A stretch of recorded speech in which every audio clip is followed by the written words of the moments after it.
tonight. Let's go to youtube.com, search 98.5 The Sports Hub, and boom! Subscribe as well. Come hang out with us here on 98.5 The Sports Hub. You can also call in at 617-779-0985. That's the phone number. Where do we start tonight? Well, I'm already looking ahead to week 2 of the NFL season.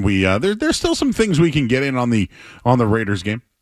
We can certainly do that, but definitely want to start off with the Patriots this week and taking a look at the Miami Dolphins, who this week, oh boy, I would love to work for the Miami radio stations this week. Who's the guy that used to always call us, guys, and prank us after the Miami Heat games all the time? I wonder how he's doing these days. For those that don't know, Skaz and I worked the Celtics games and worked post-game. And, the Miami Heat, when the Celtics and Heat were rivals at the time, and the Celtics would lose to them, we used to get prank calls from the Dan Lifshatz show and their producers. And I'm just curious how things are going in Miami these days. I haven't heard from them in a while, guys. I'm not sure what happened. Yeah, maybe we'll hear from them this week. But the opening take is presented by Super Service Today, Massachusetts' #1 provider for residential and commercial plumbing, heating, cooling, and drain cleaning day or night, always done right. Visit superservicetoday.com. The game this week, who is it more important to, the Miami Dolphins or the New England Patriots? Think about that for a second. Which team is it more important for them to win this week? To me, it's the Dolphins by far. The Dolphins, it's more important for them. Think about it, guys.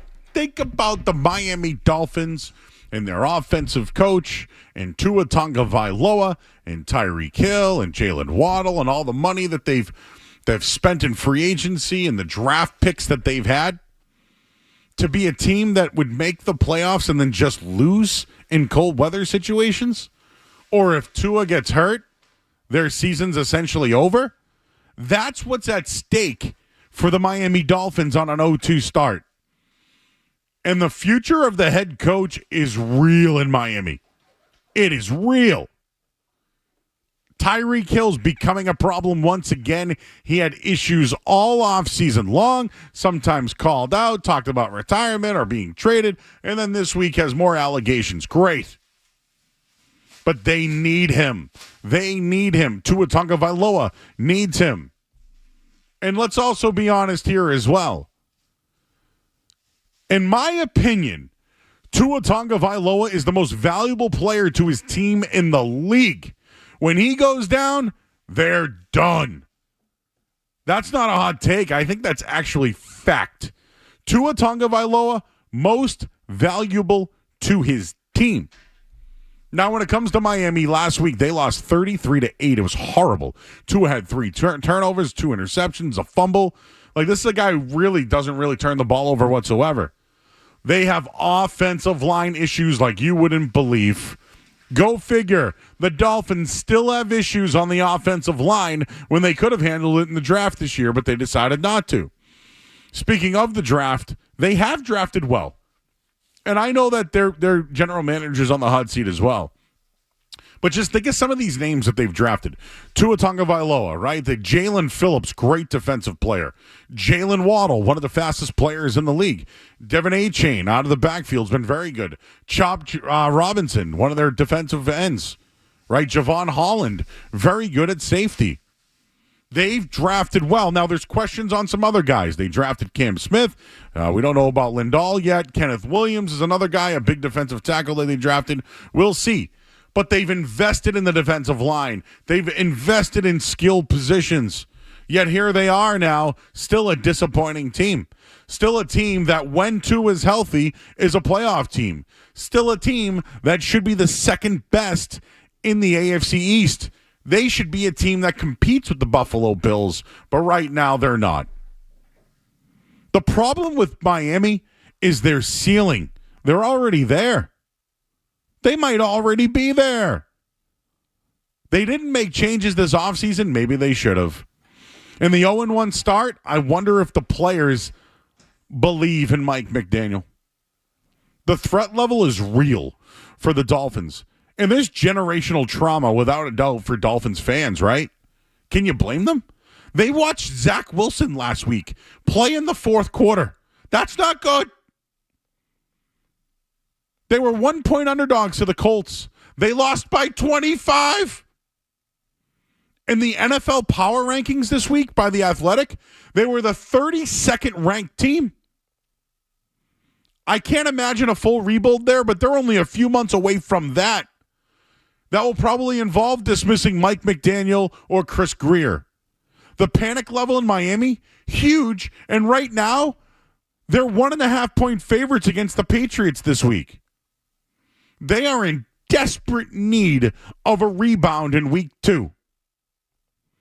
There are few coaches that need a win as badly as McDaniel this week. He can settle things down with a big week and a good performance against one of their rivals in the Patriots. But if it's what it looked like last week, the clock is ticking and the noise will get even louder in Miami. Now, the Patriots starting 0-2, that was not an expectation. And we know about their struggles in Miami, and we know that Tua Tagovailoa owns the Patriots. The results are even worse when the Patriots play in Miami. What a chance for the Patriots this week to knock out the Dolphins, change their franchise. It won't be easy. The Patriots are already dealing with things this week. They'll be without their defensive coordinator, Terrell Williams. They'll potentially be without Christian Gonzalez, who was not at practice today. I have my doubts for the Patriots this week. Recency bias is real in the NFL. It's real. One week you think, oh, man, they suck so bad, fade them the next week. I'm the opposite. I think the Patriots did everything they could to potentially win the game last week. I blame their play calling. I thought it was awful, and their blitzing in certain timely situations was horrible. So now they're down their defensive coordinator. There's going to be more asked of that defense this week. I have my doubts for the Patriots this week, but it could absolutely be a franchise-altering loss for Miami. And imagine if it's Mike Vrabel's first win. Basically knocking out the Dolphins, their franchise, and in their way in the future. Buffalo's at the top of the AFC. Everybody knows that. AFC East as well. I don't know if the Jets are back. They gave up 30 points and lost this week and had a 2-touchdown lead and lost with a brand new coach in Justin Fields. The expectations are high for the Patriots.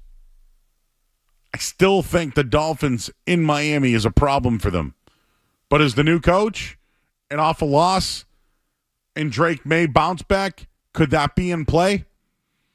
Right now, I think Miami's a favorite for a reason, and the betting line has it set up that way. Again, I have my doubts on the Patriots going on the road beating Miami, but what we saw last week, a Colts team that never punted in the game, oof, that doesn't sound good for the Patriots. I just look at it and say I think they respond. They respond this week, Miami. But do they like their coach? I think that's a real question mark. And I think it's something we should get into here on the other side. But no doubt about it. Who's this game more important for? It's Mike McDaniel and the Miami Dolphins. We'll leave it there at 617-779-0985. I did want to go back in the history of the Patriots and how they've played in Miami since Tom Brady has moved on. And what is going on with Mike McDaniel and the Dolphins? What's missing there? So we'll leave it off there at 617-779-0985. We're here all night. We'll start Patriots. We got Dan Lifshatz in studio tonight. He'll be here. I know he's got some thoughts on the play calling for the Patriots. We'll talk to Alex Barth later on in the night as well from 98.5thesportshub.com. We got In or Out. We got the Musings. Full show on hand. Skaz is here. We got our intern Mark as well. I'm Joe Murray. You're listening to 98.5 The Sports Hub. More Joe Murray.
Their team has no respect for the coach.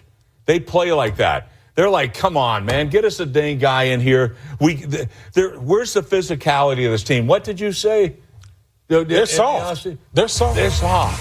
I'm with you on that. And every part of their football team. They have tons of talent on this team. Daniel, we were talking, that's why you picked them to win? Because they have tons of talent. Yeah. They don't play. He had found the sports up. It's good to hear Rex Ryan back in football. I got to tell you. I always thought Rex could coach. I do. And I think he's perfect for ESPN. He's got great teeth now. Have you noticed that? Nice little pearly whites there.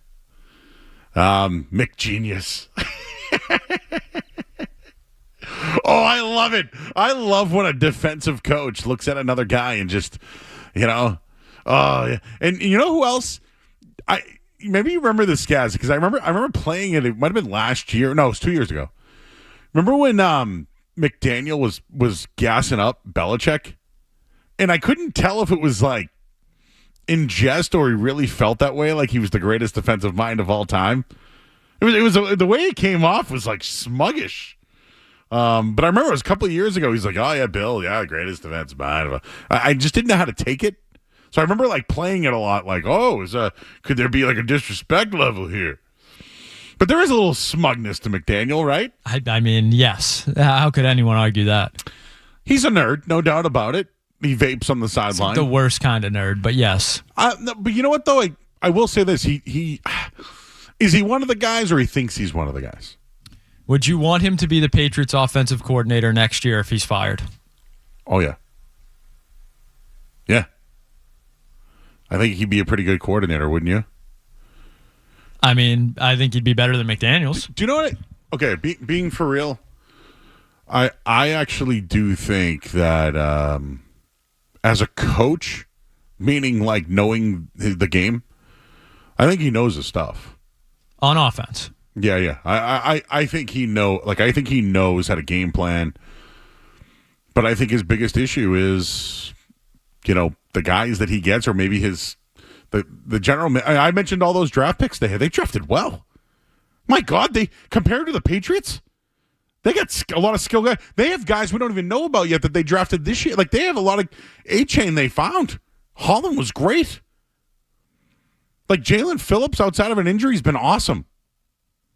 They always had good pieces in there over the years. But yet, they're another team like the Patriots, Skaz, that doesn't have an offensive line. Like, Isaiah Wynn was there. Now they got Cole Strange there.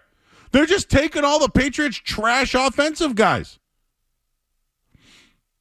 But I do think he knows the game. The problem is, when Tua goes down, they turn into pumpkins. And I do wonder if they like him. I do. He tries to be like the cool coach, right? Like I'm the cool mom. He tries to be like the cool coach who's down with everything. And I just don't know if it's working. I kind of agree with Rex to that degree. But I wanted to bring a couple of things up. I think I saw this on The Athletic. So I wanted to give them the credit here. But Mike McDaniel's entering this season, just last year was a complete fail for him. And you thought that having everybody back, health, drafting better, and just a lot of talk from the offseason that they would bounce back. And in that way, what were the Dolphins supposed to do? Like, fire Mike McDaniel? What is their backup plan? I don't know. I really don't know. But was that one of the most listless performances you've ever seen? They lost to the Colts, who I told you were 1-8-1 in the last 10 week ones. They haven't been ready to go in years. So I don't know what's more disturbing when it comes to the Dolphins. Tua Tagovailoa in the offense, looking like they've regressed, scoring only 8 points in garbage time with Zach Wilson, him turning the ball over 3 times, punting twice before the fourth quarter, or the fact that Miami's defense did nothing to Daniel Jones. They made Daniel Jones look like Peyton Manning. Guy's been on 3 teams in 2 seasons. It is a long season. And I think there are a lot of overreactions in week one. But McDaniel needs a turnaround, no doubt about it. His teams have so much criticism for lack of toughness, whether it's mental or physical. No discipline at all, right? Look at all their off-field stuff. And he hasn't found the remedy or the rhyme or reason by any means. And he's failed to display any ability of making in-game adjustments. And he certainly couldn't do it against the Colts defense, which is where I bring up Josh McDaniels, but we'll do that in a little bit. McDaniel and his leadership skills are under scrutiny. He took little accountability for his players' uninspired play and poor execution. There was offseason friction between Tua and Tyreek Hill, followed by Hill fuming on the sidelines this past Sunday. It's a bad omen. I mean, this thing's ready to blow, dude. That's why I think it's more important to them. But Mike McDaniel, he's got a 20-7 record. I wanted to bring this up. You know, we talk about beating up on bad football, or Mike Vrabel talks about it. Mike McDaniel in his career, and guys, I only bring this up because it was always a betting thing for me. Whenever the Dolphins played against a team that was under 500, they always won and covered. Always. But Mike McDaniel's 20-7 versus teams which have a losing record on game day. In 4 of those 7 losses, Tua either did not start or was injured in the game. Those 3 losses with Tua at QB were against a 6-8 Packers team with Aaron Rodgers, a 3-4 Cardinals team with Kyler Murray, and a 5-8 Titans team with Will Levis. That Titans game with Will Levis, just to throw it in there, Mike Vrabel was the opposing head coach. The final scores in all those games, 26-20, 28-27, 28-27. So when Tua was in it, he keeps him in the games. It's been about Tua. But what I wanted to bring up was the Patriots-Dolphins records post-Tom Brady and the points scored by the offense in each game. So this is since Tom Brady. So 2020, remember they beat the Dolphins 21-20 at home that year? But they lost in Miami 22-12. So, intern Mark, write all these down. 2020, loss 22-12. They scored 12 points in 2020 in Miami. How about 2021? At home versus the Dolphins, they lost 17-16. I believe that was the Damian Harris fumble on the goal line game. In Miami, though, I believe the Patriots lost that game 24-20. Okay? In 2022, the game in New England, Dolphins won 21-17. But the game in Miami, the Patriots scored 7 points. They lost to the Dolphins 13-7. How about 2023? The game in New England, Dolphins won 24-17. The game in Miami, the Patriots gave up 31 points. They lost 31-17. And then last year, in New England, Dolphins won 15-10. Remember that one? Who was that quarterback for them? Snoop Huntley? That's right. The Patriots lost to Snoop Huntley last year. And then they went to Miami. Remember that one? They lost 34-7.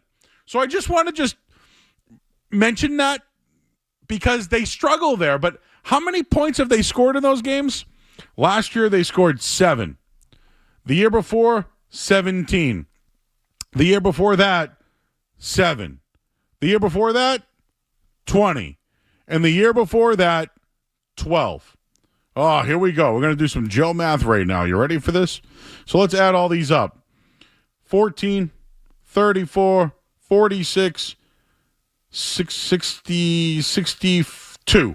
So 1, 2, 3, 4, 5. So 62 points altogether over the 5 years. They're averaging 12 points per game in Miami. 12.4 points per game in Miami since Tom Brady has left. Is that good, Skaz? Skaz, is that good? I'm really going to go out on a limb here, Joe. I would say not good. I feel like this isn't a good recipe for the Patriots. I've talked about how bad the Dolphins are and Mike McDaniel and how unselfish, etc. But they've scored 12.4 points per game the last 5 years, but on average in Miami. What's going to change this week? Is it just that Miami is ranked the worst team in football right now? Is that it? Because I gave you the record of Mike McDaniel versus teams under 500, right? Or with bad records. Wouldn't this be the situation of Mike McDaniel versus a team with a bad record in week 2? Don't you have to follow that? Like, have things changed for the Patriots? Should I think differently this week? Like, oh, they got this one. They averaged 12 points a game in Miami. What makes you think that's going to change? You know what could change? Maybe they can run the football on them, Skaz. You know, run the football. The Colts had 160 yards on the ground. The Colts, 160 yards rushing with 2 touchdowns. Did you hear me, Josh McDaniels? They rushed for 160 yards and 2 touchdowns. Just wanted to bring up the facts. The facts, baby. All right. 617-779-0985. Anything to add to that, Skaz, before I go to the calls? I mean, isn't this a big week for Mike Vrabel? Like, isn't this where he's supposed to be the difference? Bad week 1 loss. Now you're playing a bad team on the road. This is where a good head coach should, get his team headed in the right direction. If the Patriots are going to win, 8-9 games this year, like a lot of people think, this is a game they have to win. You can't be 0-2 in the Mike Vrabel era. Josh McDaniels, everything we heard in the offseason, they're going to play harder, more disciplined, less penalties, all those things. Like, this is a game where if you're 0-2 and you lose to this Dolphins team that seems like they're in disarray right now, Mike McDaniel is the favorite to be the first NFL head coach fired this year. It's week 2. It's crazy to call anything a must-win, but it certainly feels as close to a week 2 must-win as you can get in the NFL. By the way, those are the points that were actually scored by the offenses. And also the Patriots without their defensive coordinator this week. Yeah. I would say that's not good. Another, emphasis on Mike Vrabel this week, more on his plate this week. I think it's a big week for Mike Vrabel. I think it's bigger for McDaniel. I like to take stats and really look into them and then, really just dissect it by that alone. That's a house of horrors. Horrors. Who we got on the line? We got Will in Weymouth. Let's talk to Will. Hey, Will, how you doing? Hey, how's it going, Joe? Good. So I've been listening to, since the original version of the Bankroll Boys. You, Dan, CT. And CT, I know, is a big believer in line functionality. Patriots in this Miami spot, 7.5-point underdogs. Both of the last 2 instances, non-covers. Even before the debacle against the Colts, this was only 2.5. Just a line read. Vegas is so down on Miami, and maybe it's a talent thing. It's hard to win without an offensive line. I mean, that's even worse than our situation. You guys are right. This is as much of a week 2 must win as physically possible for Mike Vrabel. Yeah, I think it's McDaniel that needs it more, though. It's huge for the Patriots to get it because they kind of conquer the Dolphins, right? That's his first, he's already conquered all the captains that the Patriots have, right? So, why don't you go conquer one of your biggest nemesis right now in Tua and the Dolphins? Dude, their ceiling, I don't even know, at this point, if they lost this week or I don't. If the Dolphins lose this week, I literally think they change it. They have to change some things there. And I think Tyreek Hill is where I'd start, personally. Yeah, me too. The locker room, a guy like that can't be helping a situation where things have been on the fringe for so long. And, I feel McDaniel is a great football mind, but, just the Tua in the post-game, McDaniel in the post-game, they feel like there's such a volume of infighting. The Patriots are one of my favorite bets on the board this week, and I was all over the Raiders last week. It's an odd situation for sure. For sure. You got it, man. Yeah, Dan Lifshatz will be in studio shortly.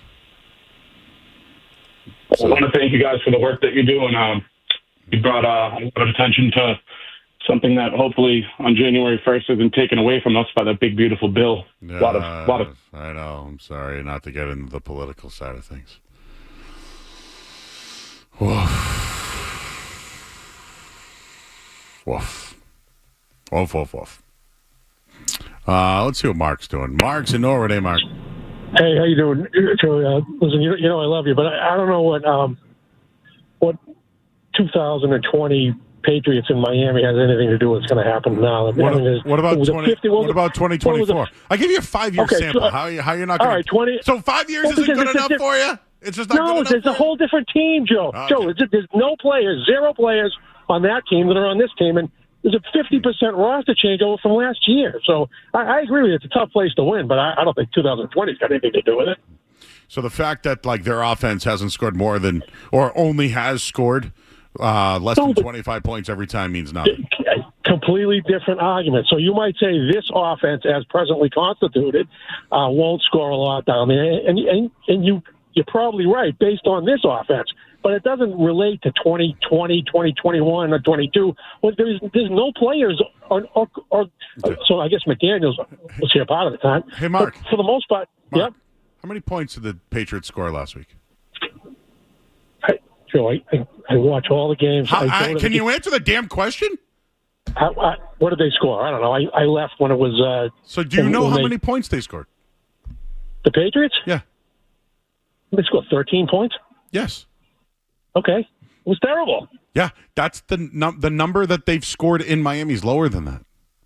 I understand, but you have so to I can't use the numbers. Forget about the numbers. No, the past doesn't matter. I gave you 20, 21, 22, 23, 24. You don't like any of them. It's a different team. No, last year it's valid. Absolutely semi-valid. It's a 50% roster turnover. It's not the same team. So they're better? You're telling me? Are you telling me they're better? Better now than in 2020? No, they're not. They're not better now than 2020. They're not. It's a different team, Joe. It's not the same play. So I should just pack it up and go home? I should pack it up and go home? No, you could talk about what's going on this year and last year based on some of it. But then you have different running backs. Mark, you have different receivers. How many points did they score last week? Okay, this is a circular argument, Joe. I can't win because you have your take and I have my take. So why? No, the take is it's a the take is team. This year they scored 13 points, but you're pissed that I'm bringing up stuff from years before. So let's talk about this year and not the players. Who was the quarterback in 2020, 21, and Cam 22? Newton, Mac Jones. Okay, so that's a different team. Okay. So, but this year's team scored 13 in the one game that I had. Okay, I'm not saying that you're not right. I'm not saying they're not going to go down there and get their asses kicked. They very well might, but it's got nothing to do with what happened in 2020. So we'll go back to 2015. What happened? I don't know. Different players. I only use since Tom Brady because the team has sucked. I understand. I do it. They have sucked. I've been a season ticket holder for 35 years. Believe me, I've been throwing good money after bad. I want to see good football, and I don't disagree with you that they're not a very good football team right now. But it bears the 2020 roster bears a 1 or 2 or even 3 bears 0. Any correlation to what's going to happen this year or this week? All right. So, all right. So, what do you think? What do you think the over/under is this week of points that they score?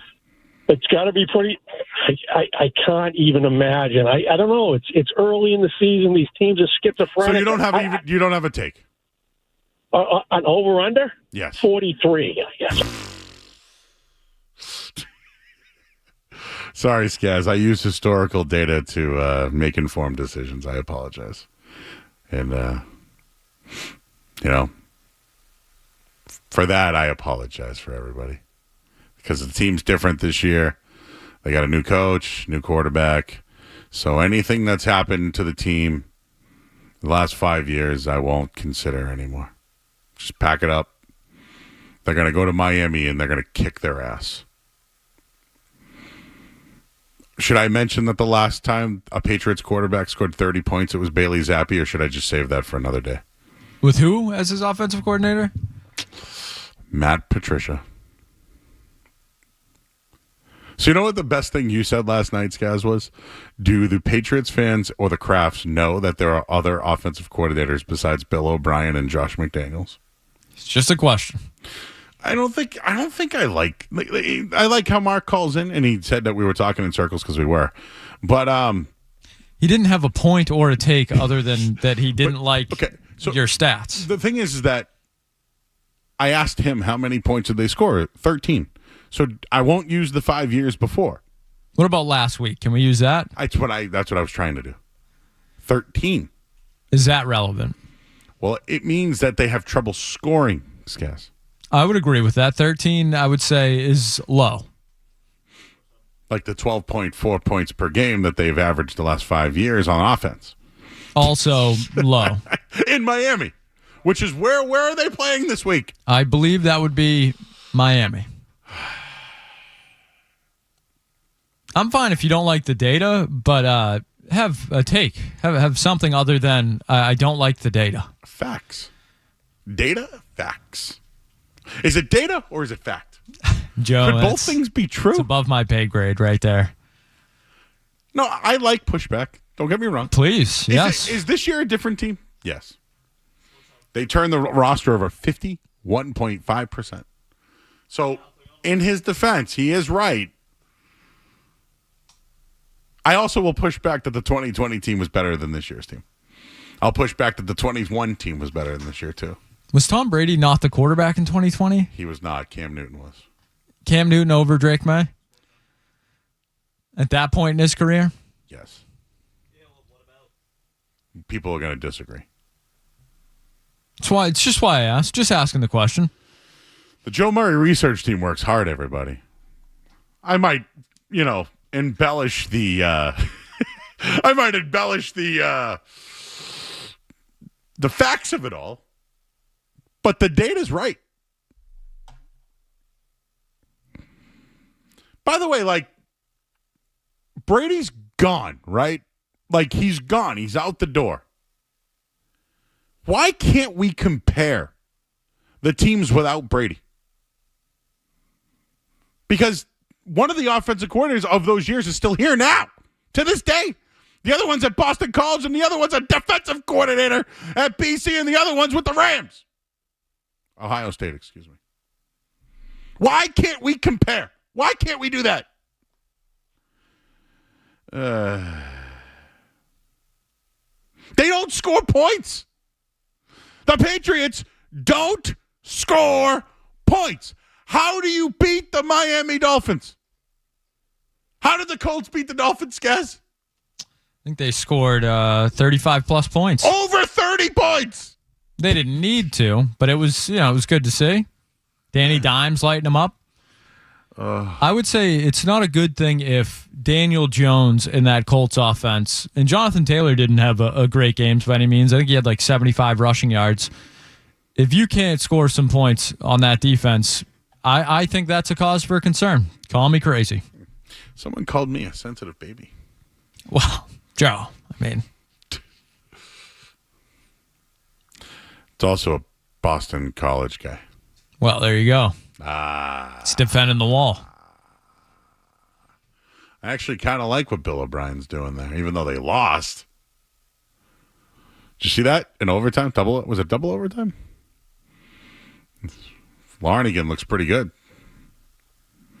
That's data. What can I tell you? It's just what we got. Hey, Dan Lifshatz is here soon, I think. We'll take your calls. We'll hit the headline coming up next on the Sports Hub. Sports Hub headlines presented by Celsius Energy Drinks. Red Sox lost today 5-4 to the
Just wanted to bring this up quickly. Terrell Williams won't be with the team, the defensive coordinator. I know he's been dealing. I'm not speculating. I know he was dealing with some health stuff. Was in the bowl. I made it a point to mention that he was in the booth, not on the sideline. I don't know what his typical arrangement is when he was a defensive line coach, but was up in the booth, and between the last couple of days, he has to take care of some things and will not be with the team. It's the second time in 2 seasons that a coordinator had to leave the Patriots for a health reason. It's unfortunate. Maybe Vrabel will have more of an impact on the defense.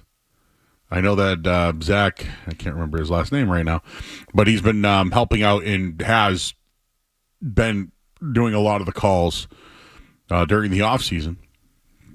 Also sounds like Christian Gonzalez, who wasn't at practice today. If he doesn't practice tomorrow, I don't know if he'll play. The way that Vrabel made it was that he's not going to be out there today. He just didn't make it as though he won't be there tomorrow. So I don't know how the Patriots are going to stop their wide receivers personally. But the Dolphins may have a new right side of their offensive line this week, too. Looks like Keon Smith is in line to start at right guard for James Daniels, who got placed on injured reserve. And Larry Borum looks to play right tackle with Austin Jackson injured. They also just signed Cole Strange this week. So the Patriots' defensive line and pass rush should be key. And you would think they can maybe potentially get a similar game to Harold Landry, but Harold Landry not at practice today. Hi, Dan Lifshatz. How are you, sir? I'm good. How are you? I'm just using statistical data from years past when the Patriots have gone to Miami, and it hasn't been good, Dan. Yeah. You add it up, it's 12.4 points per game. Yeah. That's not good, right? No, they don't do well down there. I don't have a legitimate explanation for you. They just don't do well down there. Now, Dan, when we've done betting shows, I've used trends and statistics, and some of those things don't matter when it comes to new teams. It doesn't, right? Yep. I'd agree with that. Yep. But isn't it historical for like 30 years? Yeah. That it's a bad place to play for the Patriots? No, I mean, at some point, I think trends are meaningless. Like what a team did in 2000, in 2003, I don't care at all about. I don't care what the 2020 Patriots look like. Those things, they just don't matter to me. But when you have something historical, 30, 40 plus years, I mean, for a long time, there was a legitimate betting trend, which is now no longer available because the trend is kind of over. But for a long time, the travel from West Coast to East Coast for the 1 o'clock games was a legitimate thing. Teams really struggled from the West Coast getting ready for those East Coast games early in the morning. The travel can be rough, at least it was back in the day. And so a lot of those teams weren't ready for that. Now things are very different. Travel is much better. Players are used to playing pretty much anywhere now. It's a very different, modern day game. And so that trend has kind of been dead for 7-10 years. This thing feels like a legit thing. I mean, it's a real thing. So yeah, I do put a little bit of value in that. Am I making it a full point? No. Am I making it a quarter point? Yeah, maybe something around there. Maybe a little less. Somewhere around there. Okay. Want to give you some time to stretch your legs when it comes to the Josh McDaniels stuff. Because I was hot last night. Okay. But there's some people who want to talk about some things. So let's start with John in New York. Hi, John. Lifshatz just articulated what I was hoping to so perfectly.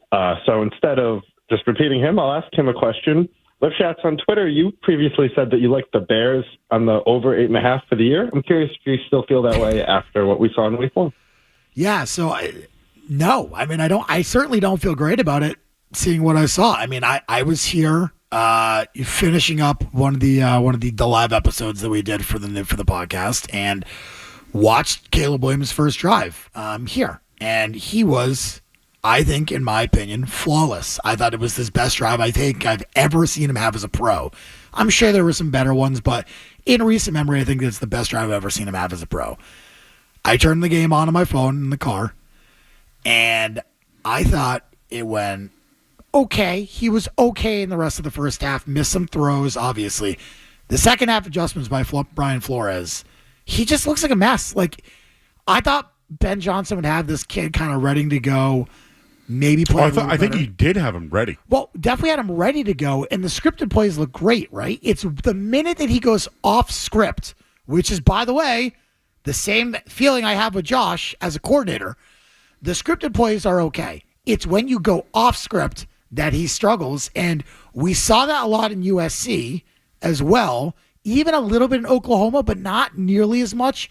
It was mostly the USC stuff, and it was one of the things I was concerned with, is that he's really good at knowing what he needs to do, exactly when he needs to do it, but after that, he's a mess. So, no, I don't feel great about it. I'm not declaring the Bears dead because it's week 1, and I don't want to overreact to too many things. But that was a really pitiful second-half performance, not unlike Drake May, which, again, I'm going to tell you, I have been the biggest anti-May guy probably at the station. I think I'm the only one who said you didn't like it at the time. I can recall that. I thought he was going to be a bust. I think you wanted Joe Alt. Was that who you wanted? I can't remember now. I was a Joe Alt guy. I wanted to build the offensive line or the wide receivers, Alt or Harrison. Give me one of the two of them. Obviously, Harrison doesn't look great right now, though he was okay last week. But I would have been fine with Alt. That being said, I think I'm wrong about May, but the Josh McDaniels pairing is going to be a disaster for him. And I thought Evan Lazard did a really good job of wording it this week. And I think Evan was very kind because of where he works about what he said. And I think that this is a thing the Patriots fans need to get used to. This is going to be a really, really tough offensive year, I personally think. They looked exactly as I thought they did in that first game. I told you I thought they were going to suck this year, Joe. They're 6-7 win team, upside of 8. They're a 3-win team last year. People thought they were going to be like amazing. Oh, Tim McCone has them for 11 wins. Tim McCone's my guy. I love McCone. But he must have taken the green cocaine, the green stuff, and snorted it up with some blue stuff and just put it all together. Green and the blue. The green and the blue. Is that turned pink? Is that a pink bag of drugs? Yeah, pretty much. Pretty much. And, I mean, yeah. And by the way, the other thing about that, Stephon Diggs, if you rewatch the game, The one play was on when the drive they scored the touchdown with Pop Douglas. He was 1-on-1 and he couldn't get separation. Has no speed at all. But he's he can week 1. He can get open. Like he can get open because he's a vet. He knows exactly what to do. He shouldn't be playing. They only used him on first down, which is kind of weird. He should not be playing over a Kyle Williams. No. Yeah. Listen. The guy came back on week 1. I know. It's an amazing thing. I agree. Is he Steph Diggs now? No, I'm just saying, if you want the offense to do what the offense can do, you can't be on the field, man. Kyle Williams looks like 100 times better than he does, and the stats bear it out too. By the way, so okay. We'll have more at the top of the hour. Let's just take Jacob in Hanover. Hi, Jacob. Hey, you hear me? Yeah. All right, Joe. I just want to let you know. Whatever people say, ball. Don't listen to them. But I'm just calling. I want to know your predictions. Who you got winning and what's the score? I got Dolphins 24-13. I just take my call. See ya. Thanks, man. The over-under I just saw in our chat because I, again, have mentioned that the Patriots don't. Realistically, Dan, the Joe Murray research team just sent this to me. The Patriots' offense has scored 19 or fewer points in 41 of their last 63 games. Yeah, I mean, and I know they're a new team this year. I think the 13-game sample is probably a little bit better than the 63-game sample. That's all. If you have a quarterback with 12, 13 games under his belt, I would use that sample and not the 63-game sample. That's all. That would be my personal preference. Maybe I'll get Drake May's performance. I think that would be a better sample, and I also think then you have to account for the fact that Drake May is a very young quarterback, and he's very, very raw. People who thought that Drake May was going to come in and be a stud this year, his footwork needs a lot of work. I also think he's not setting his shoulders. That's why the ball's sailing a little bit. Well, he's always done that. That's always been I don't think that's changing. I don't people think Drake May is gonna. That's never gonna change. Josh Allen does the same thing for the comparisons of Josh Allen and Drake May, which all of a sudden this week, we never compared Josh Allen and Drake May. Liars! You're all liars. You all did. Every single one of you. Josh. We played Josh Allen last night, saying how he's close with Drake. Okay, exactly. Okay, they're Josh Allen does the same thing. By the way, that's never going to change. I would be very surprised if Drake May was ever able to fix that. That just feels like a mechanic thing. That you're not Tom Brady. He's not going to dink and dunk with his mechanics. It's not going to happen. Well, I was told to let you know that Pete Carroll's teams in a 1 p.m. Eastern time zone game, very, very good. Yeah, I'm sure. Again, I think the spread has been, I told you, that trend has been dead for years, 10, 12 plus years. It's not been something that, was valuable. In the early 2000s, in the mid 90s, that was a thing that pros used to bet. That was an angle you used to factor in for 100%. Patriots over-under this week, 19.5 according to our chat. Plus 130 over-under. I'll take a look at it. I will go if I. Hey, you got time. Think about it. I'll go over. We'll go to break. No, I'll go. I want to take a look at the number. It I want to make plus 130. I want to take a look and make sure that's an accurate number for the market. We'll do that. But if it's 19.5, I'll go over. I was just reading the chat. No, fair enough. I'll go over. They wanted to bet me on it. I'll go over. All right. Yeah, give me the over number. I want that one. It's plus 130 to go under. Well, I want to get the accurate number. All right, we'll do that. Well, we'll get the accurate line. Yeah, you might be right. It might be accurate. I don't know. We'll take a quick break. This hour of the Sports Doesn't brought to you by Safety Insurance, providing comprehensive coverage for your auto, home, and business. Ask your independent agent about safety. And we have more. Dan Lifshatz in studio from the Boston Handicappers Network, who had a good week last week because I followed. They did well. And you were right about the recency bias in college football because I went 3-0. We'll have more coming up next here on 98.5 The Sports Hub. You're listening to Joe.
great coach, a should-be future Hall of Famer, Pete Carroll.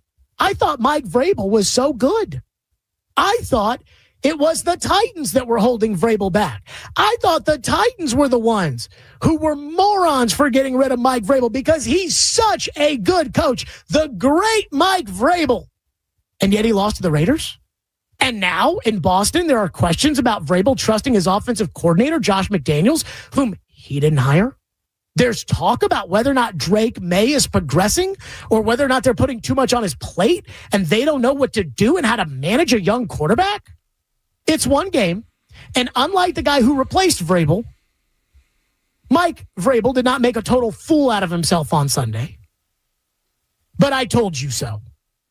Everybody ran with the narrative that Mike Vrabel was some sort of incredible coach because the Titans made an AFC championship game once.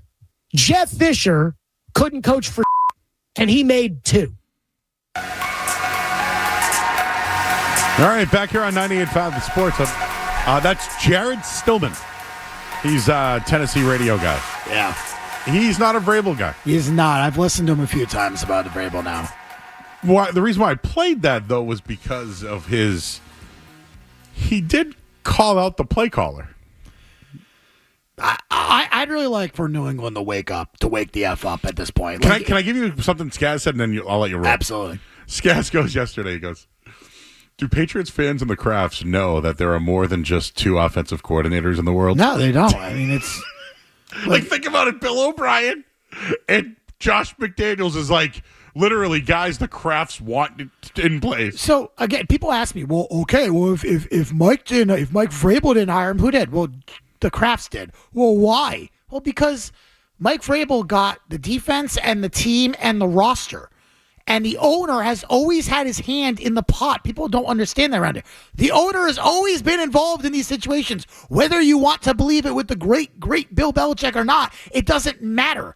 He's always had his hand in things. So this is how Kraft kept his control. He hired Josh McDaniels. Ask anyone around the Ohio State program. Mike Vrabel, when they interviewed him for the job last year, and it wasn't a formal interview because Ryan Day was still there, but there are a lot of sniffs that Ryan Day was going to get fired when they lost as an 18-point favorite to Michigan. Okay? They asked Vrabel, who do you want as an offense coordinator? They brought up Josh McDaniel because McDaniels has obviously a connection to Mike Vrabel and the Patriots and whatever. And Vrabel told them, if you hire Josh McDaniels, I will not take the job. He hates him. He's always hated him. And that's been quoted before, by the way, when it was mentioned this week, when he said, I saw somewhere that he wasn't interested in having him. So it's probably to your point, the story that you're mentioning. Anyone who believes that Mike Vrabel wants Josh McDaniels, you are either not paying attention or you just want to have your head buried in the sand and believe that we're living in La La Land. I heard it was Thomas Brown was who he liked. Who's Thomas Brown. Who's the QB? Dorsey was the other guy that they had a lot of interest in too. Okay, there were a couple dudes. Regardless, he didn't want Josh McDaniels. Okay, and I'll tell you why. Because Mike Vrabel is a smart football mind, and I am an idiot, but even I can see this, guys. Josh McDaniels has failed everywhere he has gone. Yes, some guys are meant to be head coaches and some guys are meant to be coordinators. And I understand that. The problem is even the coordinators who go to those places and end up as head coaches usually have one unit that at least is okay. They don't have the locker room usually celebrating. When Matt Patricia was in Detroit, his offenses were terrible. But guess what was still good? His defenses were actually pretty good. And I remember the Sunday night football game between the Lions and the Patriots? They played pretty well against the Patriots. His defenses play well. So it's just Josh McDaniels doesn't do anything well when he goes anywhere. The Mac Jones era, the one thing I keep hearing all about time, what about Mac Jones' rookie year? Guys, again, most short field touchdowns in a single season in NFL history. The defense set up the offense. They didn't let the kid throw for the first, I think it was for 6 weeks in the end zone, 8 weeks in the end zone, whatever it was. So they basically ran the football, played elite defense, and they didn't let the kid throw. They didn't let him throw when they went to the Buffalo win game. They didn't let him do anything. Josh didn't do anything. There was no offensive great gear. Yes, at times they had to let him throw deep, and he was fine.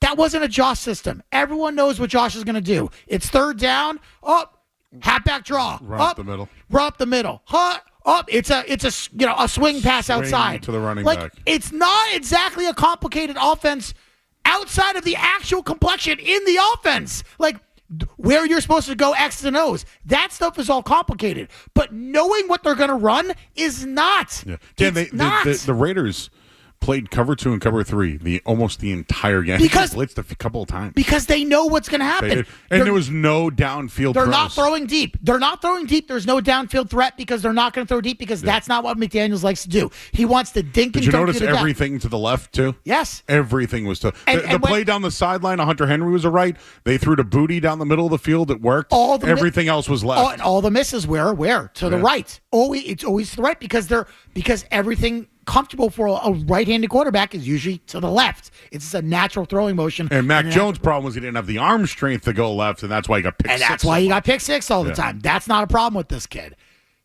This is not a Drake May issue, okay? I heard some people talk about the footwork, and it was a disaster. Yep, the footwork is bad. It's always been bad. It was bad last year, too. Like, it didn't – now, is it worse than last year? Sure, arguably worse. No doubt about it. But when you listen to the media, I'm going to say this as nicely as I can. When you listen to the media, okay, and someone says they blame it all on the quarterback, then you probably should figure out where they're getting their information from. Simple as that. When someone blames it all on the offensive coordinator, all on the offense, you should probably find out where they're getting their information from. I have no information, so I don't care. I'm just telling you what I'm seeing on the field and what everyone who is significantly smarter than me in the betting community, the football community, anyone who talks, says. Josh McDaniels is a very obvious play caller. You know what he's going to do. It's not exactly a secret. The only complicated part about his system is the actual players knowing their responsibilities and knowing where to go. There is nothing else complex or complicated about it. Just a couple of things. He's a highly decorated offensive coordinator. I'm not going to ever take that away from him. But when you run the... he sucks. But he's listen, made Dan, by Tom Brady. Yes, and I'm going to say that a lot of these swing passes were to, Wes Welker, Julian Edelman, like Danny Amendola. Like he had, Rob Gronkowski. I'm just saying, it's easy to do those things when you have that type of talent. They don't. And what bothered me more than anything, Dan, if you want to take things off of Drake May's plate, right, don't you want to run the ball? You know that they did not run the ball with a running back in the second half of the game? They couldn't run the football. But why? You got to get creative, Well, man. But if you want to run the football, you have to be able to have you can't have the defense basically playing near the line of scrimmage every single play. And if you want to do that, you have to throw the ball deep. This is kind of what I'm talking about. Where did the Patriots look best? Their first couple drives, they looked best, right? Those are the 20 scripted plays. Their best drive, in my opinion, was the play they got a defensive pass interference on that was definitely not a defensive pass interference. Mac Hollins, which was that was not a pass pass They got bailed out on that one. They got bailed out, right. That was their best drive. It was on a third drive. and something, too, and they got bailed out. That was their best drive.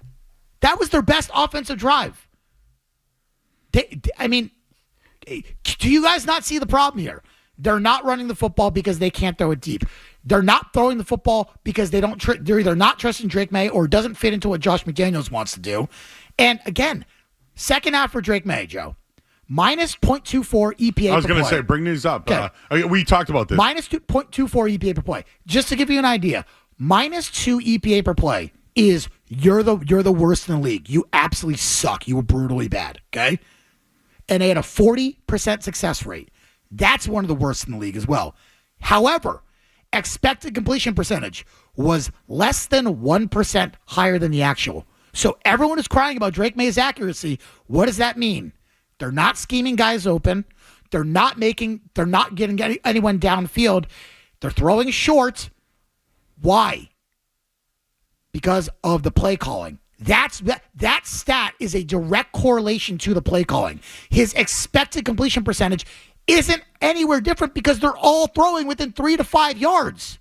So even when he misses a guy, the expected completion percentage is just a little bit higher because they're still expecting him to throw short based upon everything else he's doing. He's throwing short. He's throwing short. He's throwing short. The percentage of that pass is a short pass. It's not a complicated stat to understand when it comes to the play calling. It's just everything that Josh McDaniels does is just bad.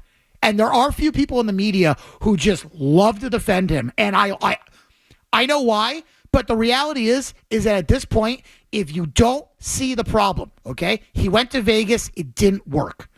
Oh, it was a head coach. He was a head coach. It had nothing to do with his offense. No. His offenses were just as bad as his defense. Not knowing when to call a timeout and overthinking things has nothing to do with play calling. And if you really believe that, you probably need to find a new sport to watch and pay attention to. Real quick, because we got to go to break. Do you think that they punted on the 4th and 10 under 5 minutes because they didn't believe in Drake May? I think they punted because they didn't believe. I think the coach did not believe in the offense coordinator. That's my belief. The coach does not believe in the offense coordinator to call a play that will get you past the sticks at that time. He's a short passing game offense coordinator. 4th and 5, that's manageable. 4th and 10, with that guy as my offense coordinator, he's going to call a curl route that goes 7 yards or a halfback screen that goes 2. That's what I mean. It's obvious that it was the entire flow of the game. Just real quick, I think we admit that Drake May still is developing and has things that he needs to work on when it comes to his fundamentals. But I agree with you on this one, Dan. That offense is made to get the ball out quick and let the receivers do things. They don't have the talent to do that, and it's not. This offense is not made for Drake May. And it's not. And I actually think Lazar might have hinted to that on Patriots.com. He said it as much as he possibly could. The thing is, I do think he's got ability, but he's still raw. No, here's the problem, and this is exactly what I said when I heard him. Josh is going to ruin the kid. That's my opinion. He's going to ruin the kid because you're not going to get downfield throwing at all, and that's where Drake May needs to. That's what he does. That's where his big time throw percentage last week, Joe. Okay, that's where Drake May thrived last week or last year. 2.1% on the big time throw percentage. To give you a comparison, Caleb Williams had a 5.3 big time throw percentage. Okay, J.J. McCarthy, who basically didn't throw a pass in the first half, had a 3.8 big time throw percentage. Yep. Drake May, 2.1. Yep. That's not sustainable. Did you know Bo Nix and Michael Penix had zero? Yes, I know.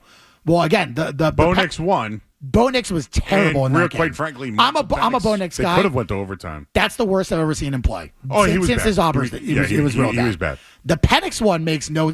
I don't agree with. They could have tied the game. Did you see the Penix touch the way to get the first down, the 4th down play to get the first down near the end zone? All him. No, he was explosive arm. He was good in that game. Oh yeah, I agree. 0.27. And Daniels wasn't great shakes either. 0.27 EPA per drop back, Joe. So even though Penix wasn't throwing deep, he took everything the defense gave him, and he was good. Just to give comp there, Drake made minus 0.06. So, again, very, very, very concerning. And I do not blame Drake at all. This is a offensive play calling issue, and it's going to continue. I agree. Dan, we agree. But again, I am also an offensive coordinator hater. Me too. Me too. I just don't think this offense fits the kid. No, at all. And we can say May has made a lot of mistakes, and it's fundamental. I'm just wondering when it's going to get in his head. Yeah, by the way, PFF originally graded him for 4 turnover-worthy plays. They revised it and turned it into 1. I don't agree with that. I think he had 2 minimum. Yeah, he almost had 1 intercepted. There was a Diggs play. And then there was another one. Yeah. But again, they're not even counting the fumble. I mean, the fumble was he lost the ball. PFF also didn't give Will Campbell the pressure on that play. Like I'm sorry, that's on Will. Now Campbell. The other one that he gave up the sack on, Drake May definitely stepped up and ran into that one. Yeah, you don't think so? But he got mauled back. Yes. So in general, as a left tackle, if you get mauled back, you're going to be, regardless of if the quarterback steps up into it, the quarterback is still going to be throwing. It's kind of like pushing the guy into the quarterback. It's still a terrible play by Will Campbell. No one is. He doesn't get the credit for the sack. I'm sorry, but it was a bad play. Will Campbell was not good. I know everyone else in our media said, "Hey, he was good." First half, Dan, I actually thought he was kind of decent. 3 penalties. 2 sacks allowed. When the game mattered. Their third overall pick and their 4th overall pick sucked. I did not think Will Campbell was good in this game. Again, it's one game. I'm not going to lose my mind about it. He did some things really well, but I didn't think he played well. I think the grading was a lot nicer to him than I think it should have been. That's all. All right, we got to talk about the Dolphins. Sure. I don't know if I'm going to get a prediction out of you today because I know you get the podcast. Yeah. No, I'll give you a prediction. But we got to get on that over-under because the guy in the chat said 19.5. I want that number. Yeah, that's not available. correct. The available numbers and anywhere you can actually bet any sort of real liquidity, 21.5. DraftKings is a 20.5. Maybe you can bet there. I can't. If the Pats can score 22 points, is it enough to beat the Dolphins? Talk about it next. All right, we'll do that next on the Sports Hub. More Joe Murray coming up on the Sports Hub.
Still here.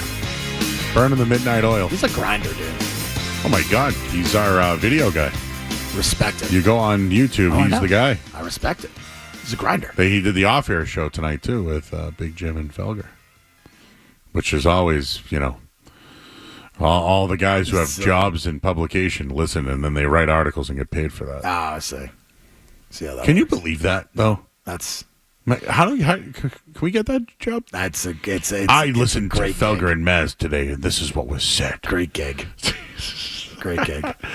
All right, Dan, you got a podcast. Yep. It's called the Handicappers. Boston Handicappers Boston Network Handicappers. Podcast. Or actually, just the Boston Handicappers podcast of the Boston Handicappers Network. I know. Annoying, frustrating, silly. No, I got whatever. It will be you, Chris Thurston. Yep. Julian Edlow. That's right. And you're doing a podcast tonight. That's right. And you're late. I got 5 minutes. Okay. Yeah, I told them 8:35. Okay, thank you. They're listening and yelling at me right now on text message. He's yelling. Ah. Yeah, it's okay. It's okay. It's what I do, fellas. You know that. I think this win is more important for Mike McDaniel and the Dolphins. Ooh, that's... I think if they lose, he gets fired. I think that'd be too early. But, again, teams, there were a couple of playoff teams last year that lost by 10 to 17 points in the first week and ended up being okay. I think it would be a bit of an overreaction to do that. So this is what I mean by overreaction week 2. The line opened at 2.5. It's now down to 1.5. So the number really, the move just does not make sense to me. Again, I disagree with the move here. You decided to downgrade you usually on a bad performance, you downgrade one potentially. And then you have to downgrade the other team. So we just downgraded Miami a 1.5, but we didn't downgrade New England for how bad they looked. Or you're downgrading Miami 3. Everyone does it differently. The general consensus is bad performance, downgrade 1. Good performance, upgrade half to 1. That's the general consensus in terms of power rankings. So I don't get the number. I disagree with the move. Put it like that.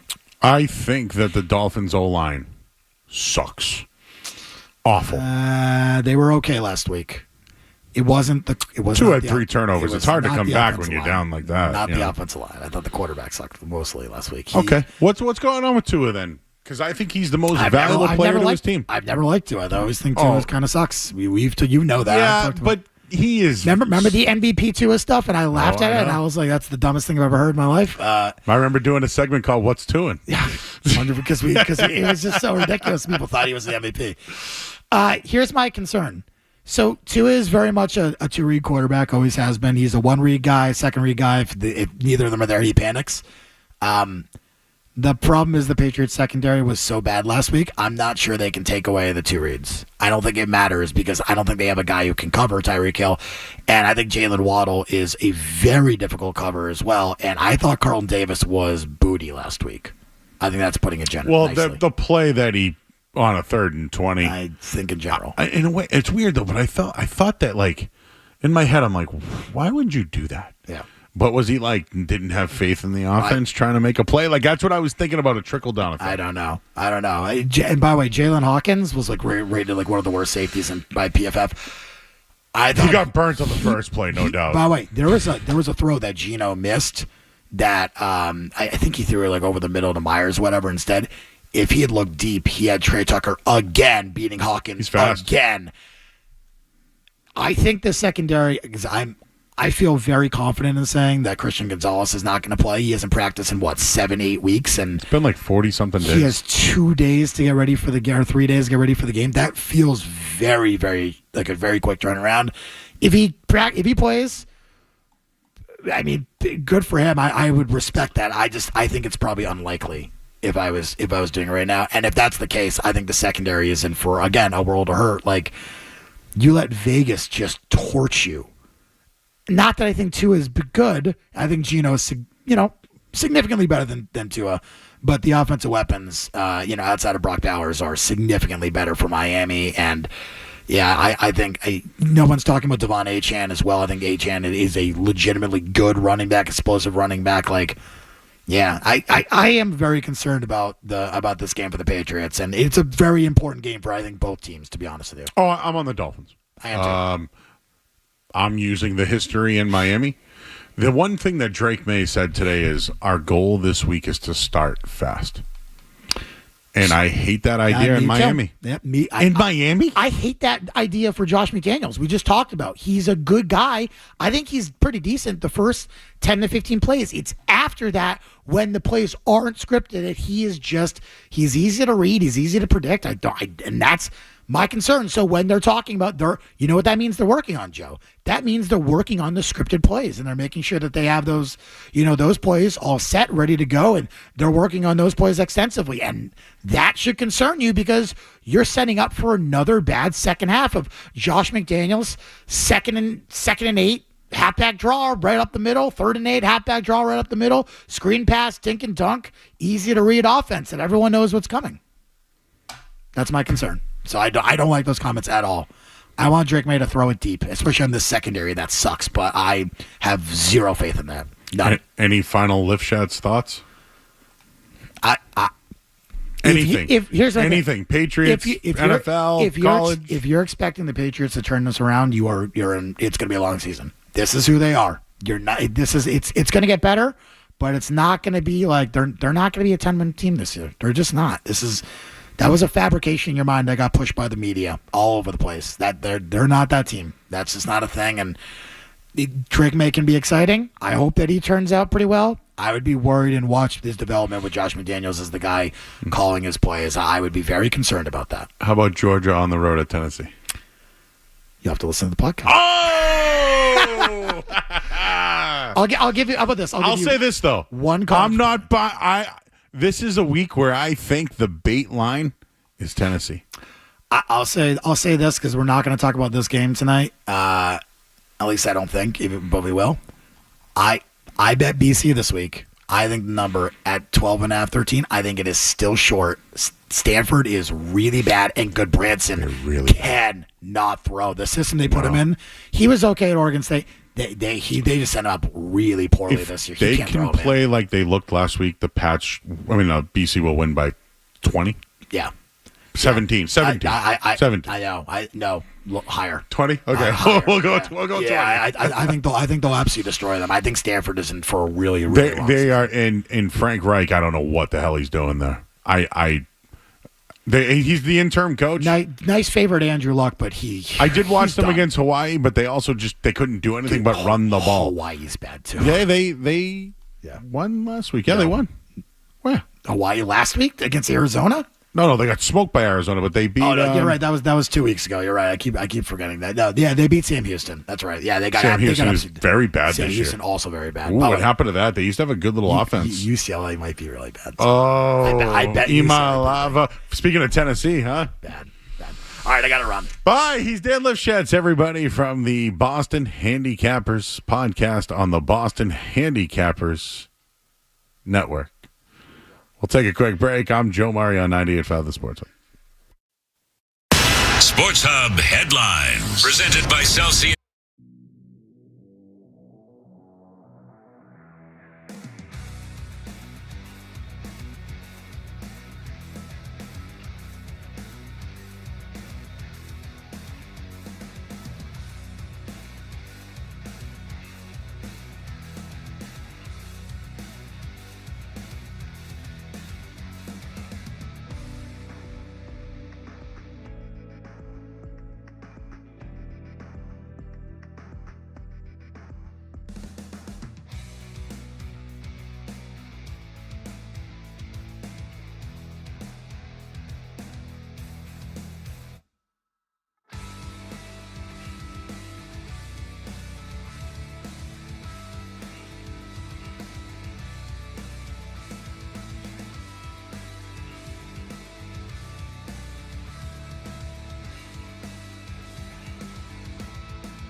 98.5 The Sports Hub. We'll go. We got in or out next. Let's talk to. Is this Deshaun in Virginia? Yes, Joe. Yes, it is. How you doing? Good, man. Good. I agree with a lot of the stuff you guys were talking about. But something I do disagree with is like what I want to say is I really don't care like who the OC is because I think that having the ability to deliver the ball with accuracy, like in short ranges, like intermediate or like at least the 10, 15-yard range is important, is essential to an offense because you got to be able to set people up. You know, eventually hit people over the top. And then once you can do that, then that's when the run game comes in. But you have a quarterback that has a great pocket poise or whatever, and he just throws the ball all over the place. Sometimes I hold my breath every time when he throws because you're afraid it's going to be an interception. So when you have a guy like that with poor mechanics, I mean, it's for the receivable feature, this offense may be in trouble. That's all I got to say. Deshaun, I agree with you. Thank you, sir. How about Paul and Everett? What's up, Paul? Hey, Joe. Hey. Joe, good evening. Hey, Joe, I want to throw this out there so you can discuss it. I mean, they picked this guy DeVito. He really played well with the Giants. I know he won a few games and everything. And I think New England's got to shake it up. I mean, I don't think they're going to win in Miami. I just don't see it. And as you already said, but they got to change it up. They're not going anywhere. It's going to be a long season there, I think. They're not going to win anywhere close to 9 games. I just want to throw that out there. Joe DeVito, I think he'd be excellent for this team. But these folks are in charge are so passive that I don't think it's going to happen. So I just want to mention that, and I appreciate the hey, Paul, information. What's that your favorite? What's your favorite sandwich shop in Everett? That upsets me. Is it the Blasi's? I don't know. Joey DeVito.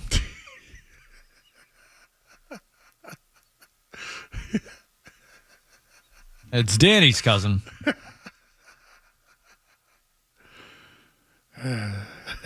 You want to see Tommy DeVito start, Joe? I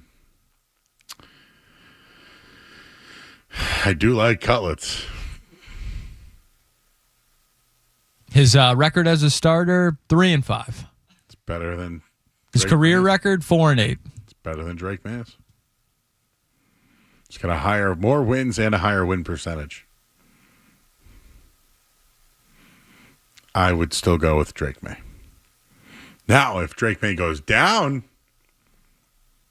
now we're talking. Let's fire the cutlets. You also mentioned they're the same age. They're not the same age. Tommy DeVito's like 28. Drake May's 23, I believe. Try to get Tommy DeVito over to Dom's so we could call him Tommy Tips instead of Tommy Cutlets. Still trying for that. I don't know if Sean Stiletto's listening at all, but I think there's a really good partnership there. Family-owned business, great steak tips. I just think there could be a really good partnership. That's all. All right. Well, Skaz, I think it's time to have some fun. What do you think? Let's do in or out. We'll do that next here on the Sports Hub. What's it gonna be, McFly? Are you in or out? You're listening.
Are you in or out? Gotta know without a doubt. I'm the one you need for a dirty deed. I'm the best. Success is a watch party, and all of them were there.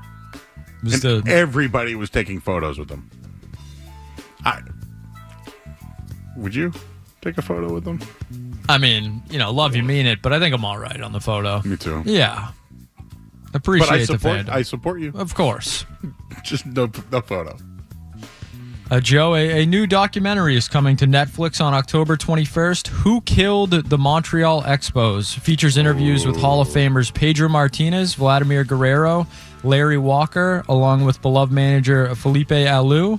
Former employees and diehard fans who lived through it all. Joe Murray, are you in or out on Netflix documentary about the end of the Montreal Expos? It was huge. Dude, that strike in 1994, dude. You go back to that team and look at it, man. Who did, though?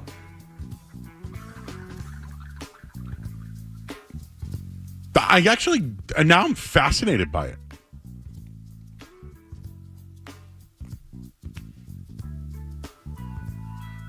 I actually don't even know the answer. Anytime you get Pedro and Vlad Guerrero involved, I'm in. Those guys can talk anything, and I'd be there. In. I'm a hard in. When's that? October 21st? October 21st on Netflix. All right. Gives us something to do the week before Halloween. Next. Joe, are you familiar with Hilary Duff? Oh, yeah. Former Disney Channel star, I believe. She has signed a new deal to release new music yet again. Joe Murray, are you in or out on the return of Hilary Duff music? She's absolutely easy on the eyes, no doubt about it. She's a fantastic actress. She was on Frasier, right? Was she? Why am I? Not Frasier. Lizzie McGuire, I believe, was her show. Yeah, I could be wrong. My bad. She had that song, "Beat of My Heart" song. And the Wake Up is her new one. And that now you've lost me. I don't really know too much Hilary Duff. Sure, why not? She looks good. 37 years old, Joe. Hilary Duff. Fantastic.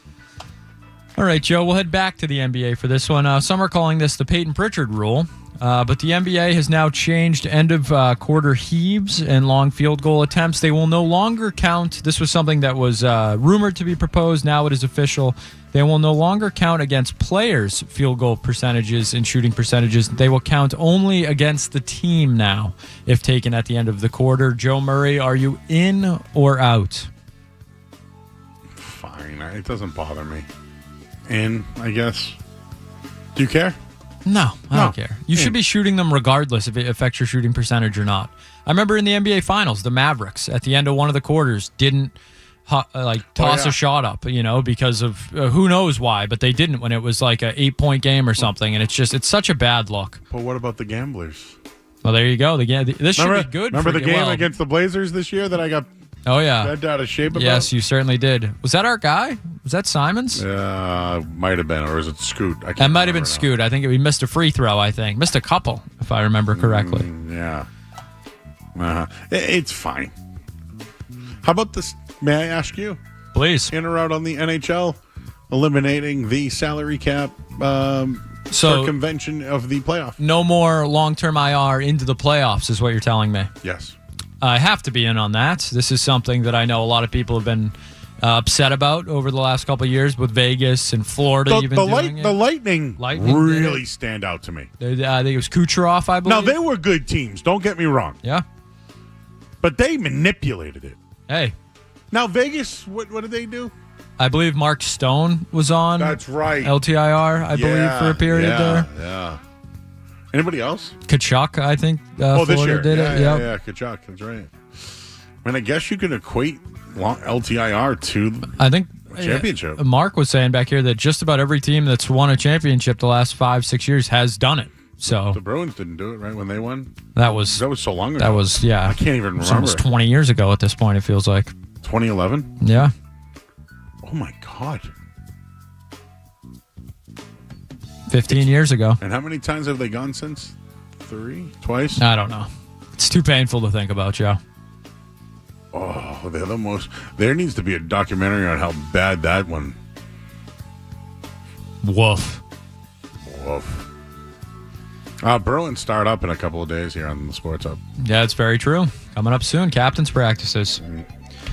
Joe, we mentioned a Conjuring prequel movie in the works last night for, more Conjuring news. Not sure why, but it's everywhere these days.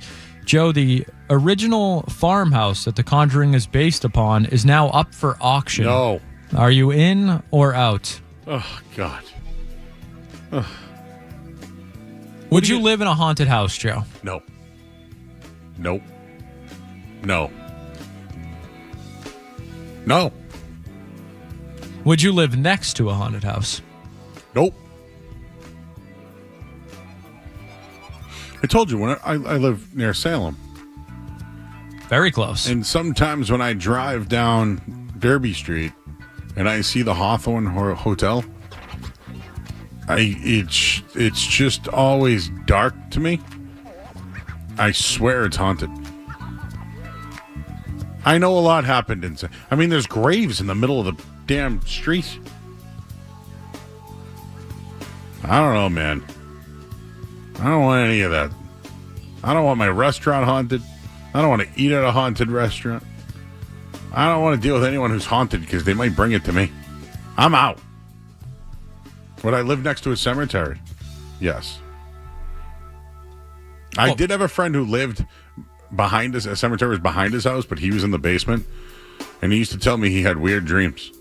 And I believed him because he was down there with him.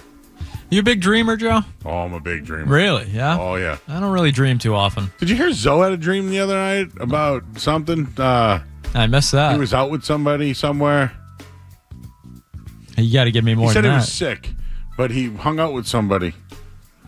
Man. Maybe he's listening. I don't know.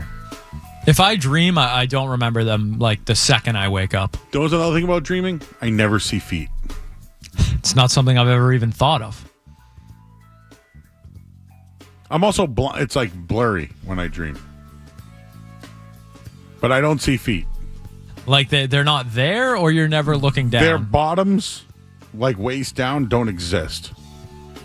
Unless I'm having a, fantasy. You're just seeing top halves.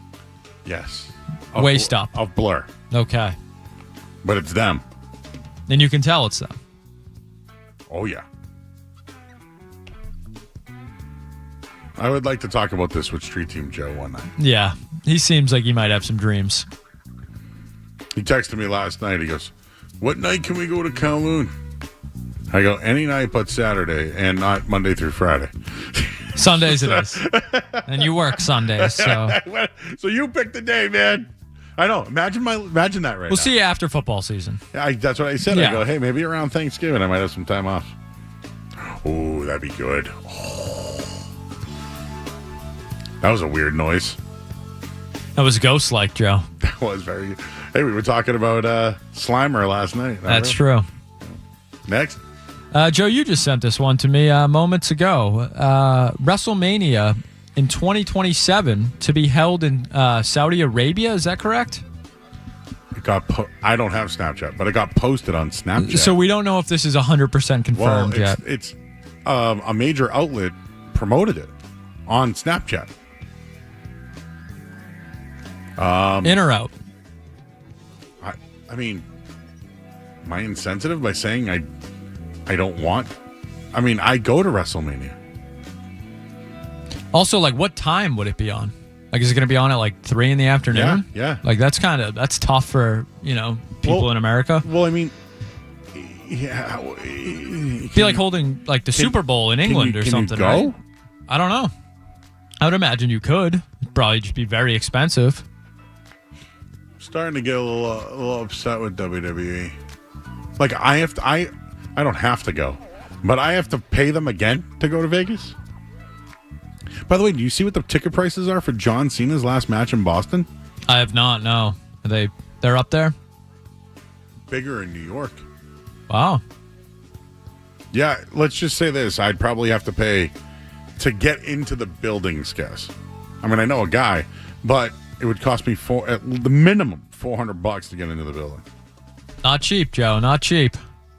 Just remember, pigs get fat. Hogs get slaughtered. Hogs get slaughtered. I don't like the idea of Saudi Arabia. And maybe it's great for them. Like, dude, if you ever watch a Saudi broadcast, it's all locals. The Bruins did use the long-term injury reserve, though, right? A couple of years ago? Who was it? Krejci? I'm trying to remember who it was.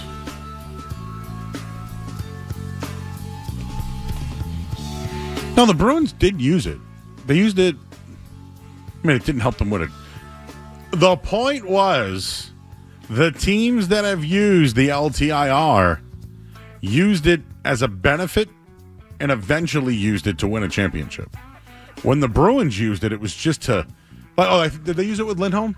The Bruins have placed Charlie McAvoy, Taylor Hall, Jake DeBrusk, and Derek Forbort on LTIR. Taylor Hall. Okay. Taylor Hall, remember?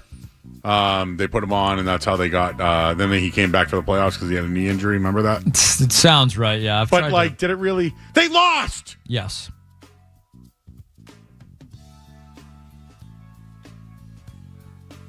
No captains this year, Joe. In or out? No, they don't need a captain. You know why? Because they didn't need one with Brad Marchand either. That it? That's it. Just wanted to... So the facts, yes. Bruins have used LTIR. Facts, it didn't work. Facts, the teams that won the championship used it and won. But yes, the Bruins have taken advantage of it. And guess what? They sucked at taking advantage of it. Imagine sucking at sucking. Let's go to break. I'm Joe Murray.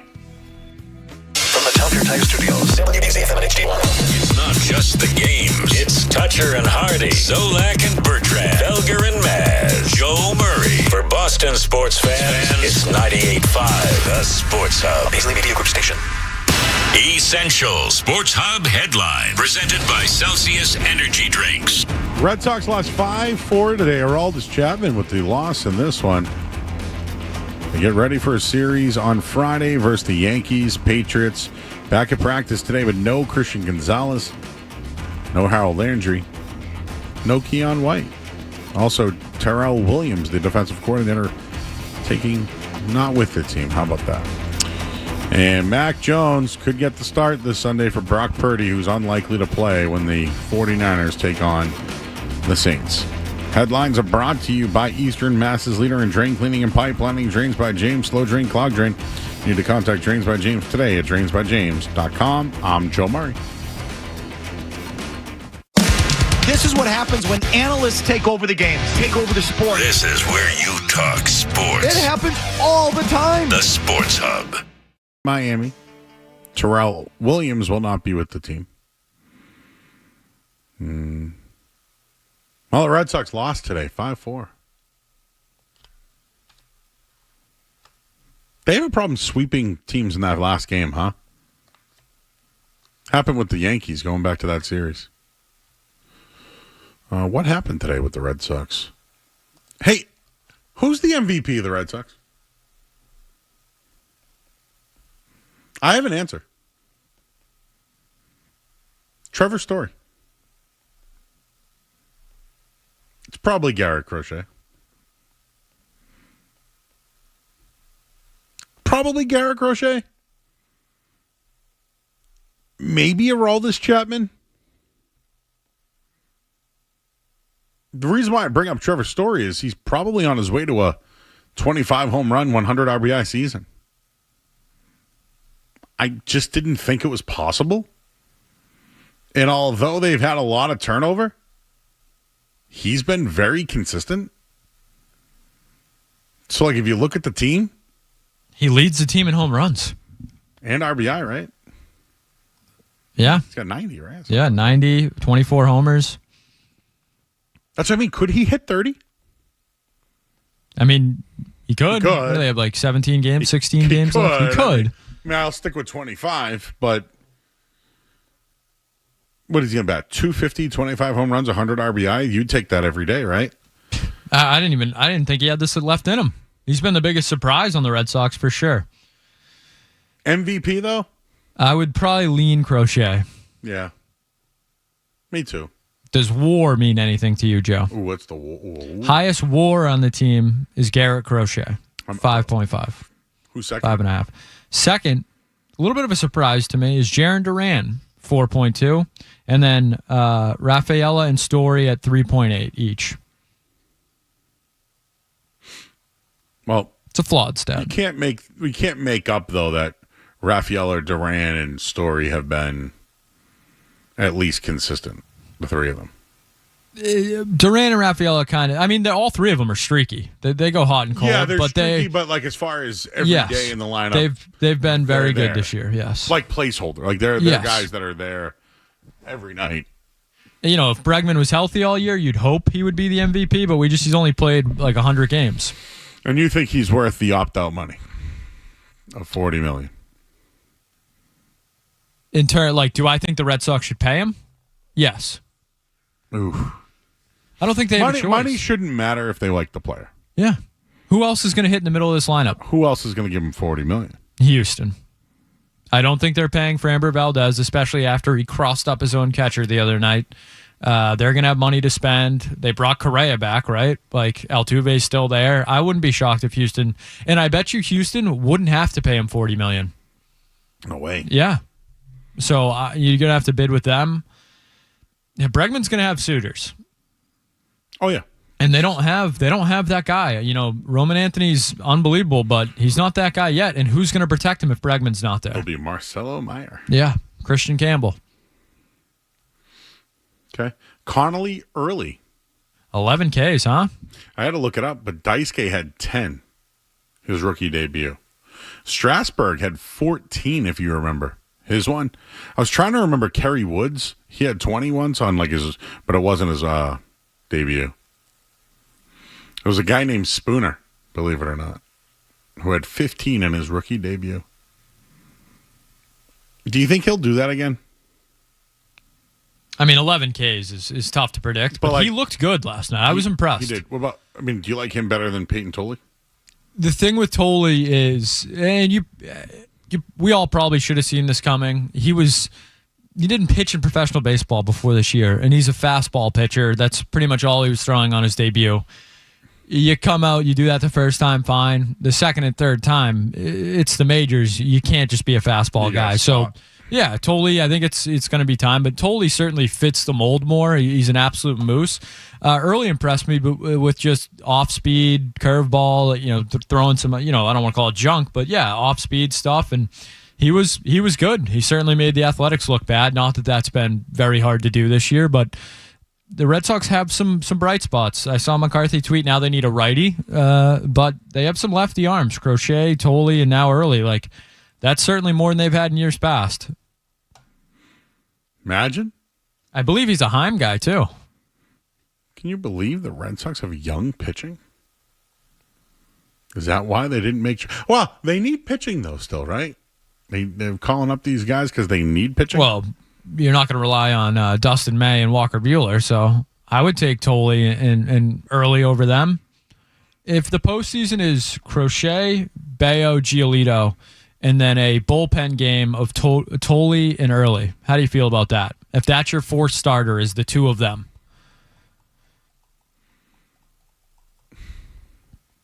What else do you have? I'm fine with it. You throwing Dick Fitz out there? Yeah. Kyle Harrison, we're going to see what he looks like. He looked okay today. You in on that? You want him in the rotation? Oh, boy. I don't know. I guess so. I just got to give in at this point, right? If it's working. It's not. Hey, speaking of working, you know who's working? Alex Barth. Always. He's going to join us next on the Sports Hub. More Joe Murray coming up on the Sports Hub.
98.5 The Sports Hub.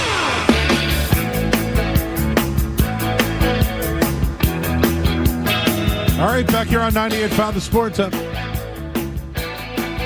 Talking a lot of Patriots. I broke down how important this game is for the Miami Dolphins. It's huge for the Dolphins. I know everyone's talking about how big it is for the Patriots and Vrabel and Drake May and Josh McDaniels and everything. Nope. In my opinion, this game is bigger for the Dolphins because of their success at home. They have dominated the Patriots in Miami. And the offenses, again, over the last 5 years, are averaging 12.4 points per game. That is not good on the road. Let's bring in Alex Barth of 98.5thesportshub.com. Alex, I'll ask you, who is this game more important to, Mike Vrabel or Mike McDaniel? Well, Mike Vrabel shouldn't be on the hot seat, so I kind of have to go Mike McDaniel. That thing feels like it's on the verge of imploding there in Miami. It's felt like that for a few months now. So I haven't seen the latest odds show. You can speak to this better than me. Mike McDaniel's on track to be the first NFL coach that's fired. And losing at home to a team you've traditionally owned at home, it could just get ugly. It could get really ugly there real quick. Not that it's not ugly already, but it can always get worse in the NFL. Just when you say it can't get any worse, if you're a fan or a member of an NFL team, it always seems to find a way to get worse. So definitely an important game for the Patriots. They cannot afford to start 0-2. I think in terms of jobs on the line, there's probably a lot more at stake for Miami. Is Miami already at their ceiling, man? Like, they drafted Tua. They have Waddle and Tyreek Hill. They have no offensive line. They've drafted, Jalen Phillips. They chopped Robinson, like Javon Holland. Yeah. Have they reached their ceiling? And I guess this offseason, what could have they have done to be better?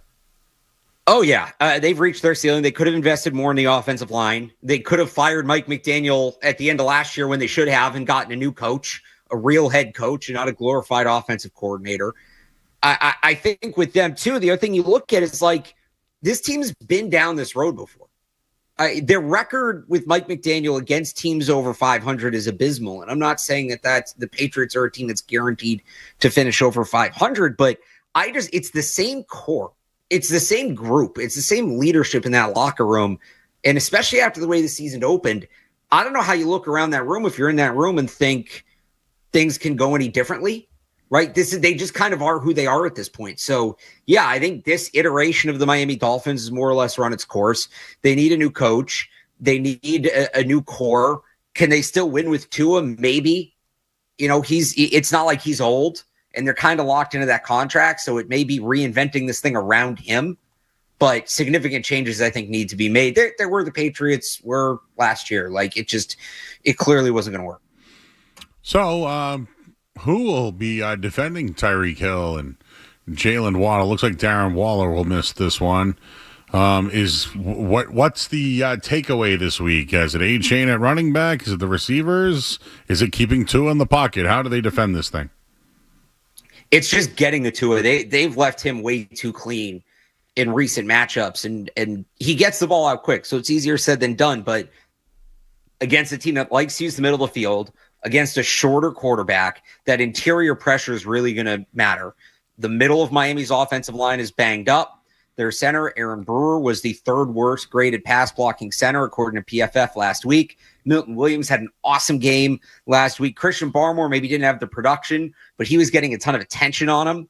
And if Miami wants to focus help more to the middle, now you're leaving Harold Landry one-on-one on the outside on a backup tackle. So they don't necessarily have the matchups in coverage. I do trust Carlton Davis, but this is a tougher game for him. It's more of a speed game than a physical game. Marcus Jones has some speed. Does he draw Waddle? And then it's Davis with significant help on Hill. That might be how I do it. But if they can just get to Tua and knock him off his spot and make him uncomfortable, it's not going to matter. So what's going on with Terrell Williams? We don't have to talk about his health, but is this now another player that they've brought in that is going to miss time due to a health scare? Was it Adrian Clem in the past? Now it's this. What do you know about Zach Kerr? He was with Vrabel as an assistant inside linebackers coach in Tennessee.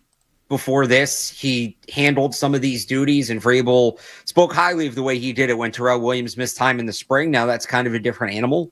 So we'll see. I do wonder if this leads to Mike Vrabel just taking a more hands-on approach with the defense, and Zach Kerr maybe getting that defensive coordinator by title thing. But we've seen cases around the league where there's an offensive or defensive head coach, and he still has a coordinator on that side of the ball, but he's really ultimately in charge. The Patriots did that here with Belichick for years. So I look at Vrabel more so as the guy that probably steps up here. You have an experienced offensive coordinator in Josh McDaniels.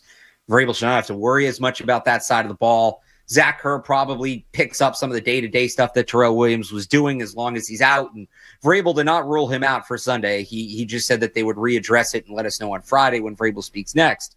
But I do wonder if it's just Mike Vrabel taking over more command of the defense, big picture here, as long as Terrell Williams is out. All right, talking about Alex Barth, 98.5thesportsman.com. Drake May had his struggles. I think it's more fundamental. You know this, I don't love Josh McDaniels. I hated the fact that they did not run the ball in the second half. And I just think to take things off his plate, how about you run the ball? They got to figure ways out to do that. But May talked about, at this point, when you're a quarterback, not having a lot on your plate. But the one thing that I didn't like that he talked about today was getting out to a fast start. I just hate that idea in Miami. You do that fast, he has a long game, it's hot. And I am curious about the offensive coordinator after those first design plays. So your thoughts on Drake May and the offense wanting to get out to a fast start? So fast start doesn't necessarily mean up-tempo, no huddle, things like that. It's just kind of a euphemism for starting well and getting points on that first drive and moving the ball. It doesn't have to be a sprint in order to do that, at least as much as I've ever heard that term used. It's more an expression than literal. And they do need to start better because this offense is not built to play from behind. Like you mentioned, they should run the ball more. Can't do that if you have a 2-deficit lead early in the game. So I would like them to start fast. I would like them to start hot. I would like them, that first drive has to be strong. McDaniels has always been very effective, more so than the average coach with the scripted drives. So you need to capitalize on that.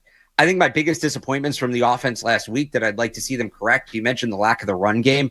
Look, the way they were running the ball was not working, and I will criticize coaches for banging their heads against the wall and doing something that isn't working out of hubris in the game plan. So I'm not going to criticize them from going away from that. I do think going away from the run game entirely was an overreaction.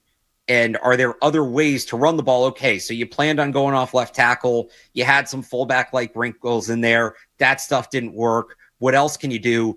According to PFF, they only ran the ball to the right side once. I've seen some people listed as 0, and maybe it was a design run to left that was cut back. I haven't been able to find the specific run that's listed there, but Michael Onwenu and Morgan Moses are both strong run blockers, and I get that Max Crosby's a good run defender, but you're not even going to try it before you abandon the run game as a whole. So that was something I questioned. And then when it comes to Drake May, what bothered me the most about his performance, I actually thought he had a really good first half. Like he wasn't Tom Brady. It wasn't something that you're going to watch highlight reels of forever. But I think if that's more or less the level of play you get, I think, it's around 70% completions, 150 yards and a half. I feel relatively good about that. Once he throws the interception, his game completely fell apart. He was never the same quarterback, and the offense was never the same. 12 first downs on 6 drives leading up to the interception, 2 first downs total on the 4 drives following it.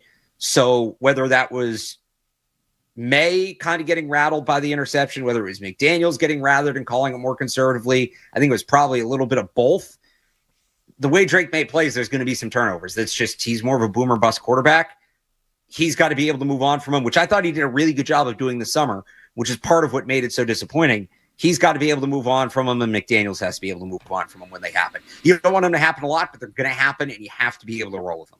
All right, a couple more for you, Alex. Yeah. The offensive line is going to be going up against Jalen Phillips, Bradley Chubb, Matthew Judon, Chop Robinson, and Kenneth Grant was a first-round pick. I mean, Will Campbell's going to have that left side, dude.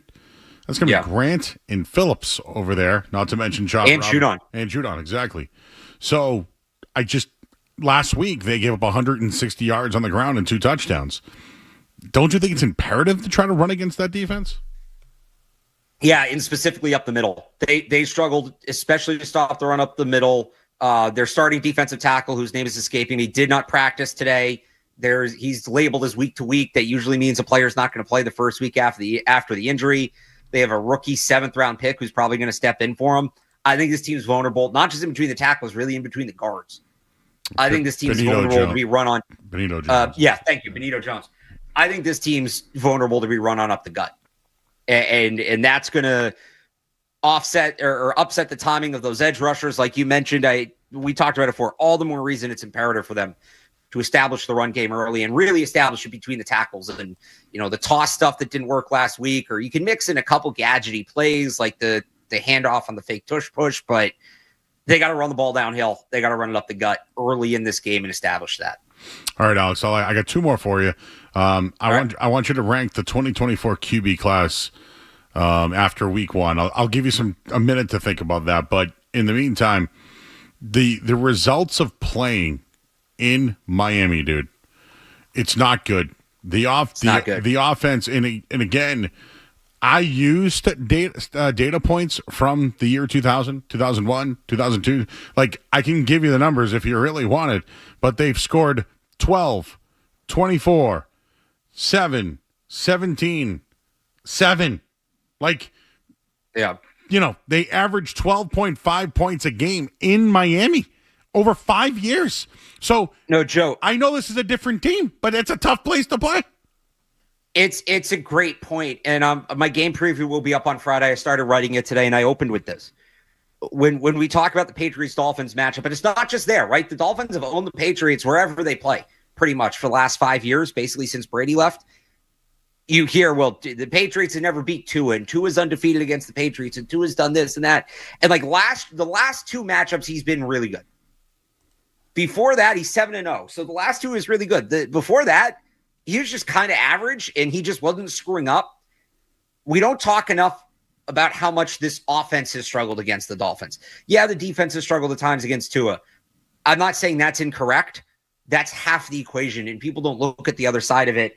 They've scored in the games against Tua. They've scored more than 17 points just once. That's here or there. Thank you. And I know you just gave out some of those numbers. So they need to be better against Tua. I'm not saying that it's not a cop out, but people, the anti-Belichick people wanted to take the victory lap on, well, Bill never beat Tua, and Tua shredded Bill's defense. And then, the last couple of years since Bill left, he actually has done that. But the bigger picture point is, this isn't Tua going out 1 versus 53 and beating the Patriots. Tua can play average, just average. If you're scoring 15 points, 17 points, 7 points, that's still probably going to be enough to beat you. So it happened when Brian Flores was there. Vic Fangio got him bad a couple years ago. It was Anthony Weaver last year, and it'll be him again this year. This is over multiple defensive coordinators. It's in both stadiums. They have to figure out a way to score against this Miami team. And I'm not saying turn it into a track meet, because you're not going to win a track meet against Miami. That's the game Miami wants to play. That's not the game the Patriots want to play. But there's a happy medium between, hey, let's get in a track meet with these guys, and we're only scoring 2 touchdowns. Team total for the Patriots, 22.5 on DraftKings. So yeah, so they have, I think it's 24 is the only time they've surpassed 17 against Tua. But one of those was like, they didn't have a defensive touchdown, but there was a turnover. I don't remember what it was, but there was a turnover that put them right on the doorstep. Mm-hmm. And that would be an outlier for what they've done against Tua. Now, this Dolphins team is as weak as it's ever been since Tua's been the starter. Outside of the games he was hurt, and they just didn't have a quarterback. But some of the injuries on defense, this is the time you're going to get them. If you don't get them in this matchup with what they're dealing with, I just don't think you have to get them now. This is the best chance you're going to have to get them on both sides of the ball. All right, I want you to rank the QB class from last year, 1 through 6. Obviously, I'm curious. I'm more curious where you're at with Drake May. But if you think of the 6 quarterbacks that were drafted a year ago, let us know. Is this like a redraft? Am I going off of potential? Is it what they've done so far? Because there's a lot of variable there. I just want to know what you think, whatever your variables are. Jaden Daniels has obviously been the most impressive of the group by far.